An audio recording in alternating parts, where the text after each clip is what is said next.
Welcome to the Makers of Minnesota. We are in a recap episode here. And when we do a recap episode, it is us revisiting someone that we've talked to on a previous podcast. And we are talking today to Susan and Susan Langer. You are episode 36.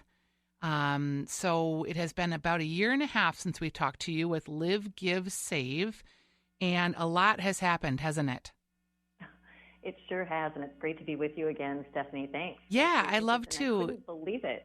Yeah. It was a year and a half. Yeah, I think it was like 18 months. It's amazing that time has gone so fast. But I like to revisit people because I feel like in the life of a small business, things really move so fast, don't they?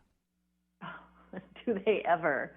Yeah, it's hard to keep up and keep track of everything. It is definitely an opportunity to continually learn and grow, and it's really important to look back and see where you've come, because it's easy to just keep plowing ahead and forget what you've accomplished. So Live, Give, Save, when we last left you, the app was getting ready to launch. You were having a lot of support from the Red Wing community. Catch us up. Yeah, no. Since that time that we spoke, we actually launched our beta, a controlled beta test. That was in Red Wing, and we had tremendous support from the community here with Red Wing Ignite and Accelerator that I was participating in. Red Wing SHU, Red Wing Credit Union, and the Red Wing YMCA all came around and supported us. They all represent different groups that are part of our app community, if you will. Red Wing SHU is looking at our app as part of their employee engagement. And, of course, the Red Wing Y is a nonprofit, and that's our primary driver. And then Red Wing Credit Union, of course, with banks. We're looking at what is that experience for banks. And so our controlled beta test with about just shy of 100 testers did really well. We nailed our projections. We had individuals were spending on average about $1,800 a month, and then they were saving 5%. And it varied between around 3% and 2% to savings and giving respectively, but the giving was coming up as people were getting more and more comfortable with the app. So can you catch up the listeners to what the premise for Live, Give, Save is in case they haven't listened to the original podcast? Yeah, Live, Give, Save is the company name. I know you had talked about that we had a name change, but actually Live, Give, Save is still the company name. And then we developed a product. Our company, Live, Give, Save, is a technology company that helps people in organizations help others.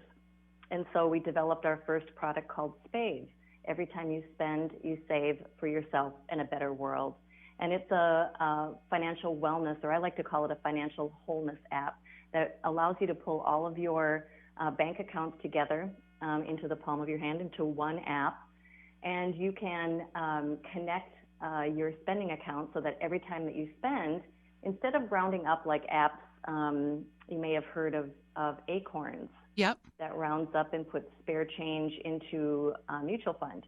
We actually allow our users to apply a percent to each purchase that they make. We say you can tip and tax yourself. So you buy, let's say, a $10 item and you are spaving 10%. That dollar would go into your savings account or into your charity of choice, up to 5 charities. Right. But you can put percentages against each one. And it's we're finding out that the millennial group, the 20-year-olds and the younger generation really is interested in saving. So you're very timely in that regard.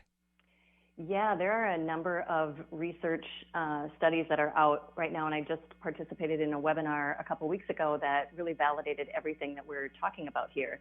Millennials on average are 65% don't even have a savings account.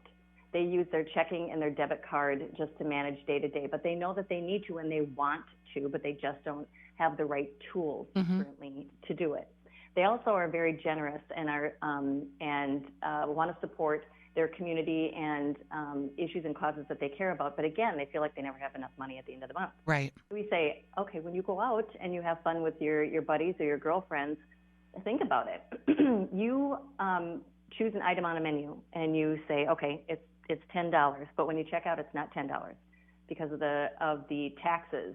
that are applied to it that you have no control over, and you didn't know how much the taxes would be. And then also the gratuity. You didn't know what you were going to tip or tax the wait staff or barista.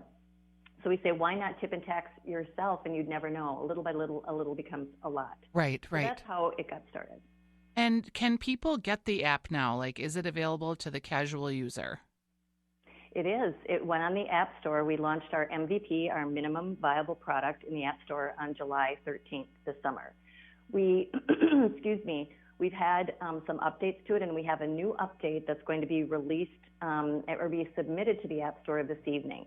And so then we'll test it out ourselves for a day or two, and then I'll send out a notice and say it's ready and available for others it's available to download, and then they would get a notice for an update. Is the app free? The app is free. It's free to anyone who downloads it. And in terms of the charities that they give to, do you have a list that they can pick from, or how do they dictate the charities they want to save for? I'm so glad you asked that, because that's really one of our key points of difference in the marketplace, is that our app allows you to choose from more than 1.5 million accredited charities. If the charity is a 501c3 that's registered with the IRS, it's available in our app. So that makes us really unique, besides the percent that you can apply to each purchase. I love it. And for people that are listening, like, what do you want them to take away? And you have really, people should go back and listen to your episode. It was episode 36. But, you have been putting your blood, sweat, and tears in this for how many years now, Susan? It's technically been 3.5. I started in the spring and summer of 2015. And so, it's been a true labor of love that the idea came to me back in 1995. And you fast forward and you see that things haven't changed with consumers. We're still spending a lot, and we're not saving, and we're looking for a way forward. And we have a real generous society. Americans are generous. Last year, $410 billion was given to charity. 70% of that was given by individuals. And on average, millennials give $481 annually to charity. They're generous. Yeah, they are generous. And we want to help them. Yep. And help them create a way that's easy. And so I'm excited about the app launch. Are you doing like any parties, or how do you launch an app and get seen in that very difficult space? So until we can hire our full-time team, so we have a part-time team right now. It's myself and Ajay that are working full-time. He's my CTO and co-founder. Yep. He's the one who designed the app. We ended our contract with the technology firm, NIIT Technologies, at the end of July. And now we put together a part-time team that's working on this until we can raise capital to then hire them full-time and to really accelerate our adoption. So what we're doing right now is just kind of keeping it on a soft launch until I can secure those individuals. So we're connecting with nonprofits that we already have relationships with, and we call them Spave Babes. And they're introducing our app to their donors as a new way to contribute to their nonprofit. And it's during this point of time, we know that we have a lot of holiday spending, and it's also year-end giving, so it's a great time to download the app. But we're not accelerating our promotion until we really have a good group of customer support people that can handle the questions and the issues that they have, which we anticipate very soon. All right. Well, I wanted to add one more thing, sure, if you don't mind, is that our app is not just about saving and giving, but eventually our roadmap has us allowing the user to choose how they want to use their savings. They can pay down student debt. They can put money into parents can put money into a 529, an HSA, an IRA, using your savings how you choose. You link all your bank accounts, whether it's Wells Fargo, U.S. Bank, Associated Bank. You link your accounts into one place and then choose how you want to use it. So it's about control, choice, convenience, and confidence. Which a lot of people, like, I know I started a savings account for my daughter right when she was born, and we just put a little bit away every month, and then, she's 20 now and using that money to fund her college. Yeah, no, exactly. Grandparents can save for their grandkids. When they go out and they're spending on themselves, how great. It's mindless.